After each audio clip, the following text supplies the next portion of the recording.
உமக்காக காத்திருக்கிறேனே, எனக்கு என்ன கிடைக்கும் என்று எண்ணும் ஆத்துமாவே, இன்று கர்த்தர் உங்களுக்கு சொல்லுவது ஏசாயா 64:4. உமக்கு காத்திருக்கிறவர்களுக்கு நீர் செய்பவைகளை நீரே அல்லாமல் உலக தோற்றம் முதற்கொண்டு ஒருவரும் கேட்டதும் இல்லை, செவியால் உணர்ந்ததும் இல்லை, அவைகளை கண்டதும் இல்லை. உன் தேவன் செங்கடலை பிளந்ததும் யோர்தான் அருகே 2 ராஜாக்களை வென்றதும் நாங்கள் கேள்விப்பட்டு எங்கள் இருதயம் கரைந்து போயிற்று.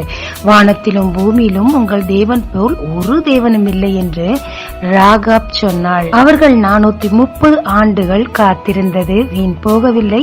உலகமே அதை பற்றி பேசியது.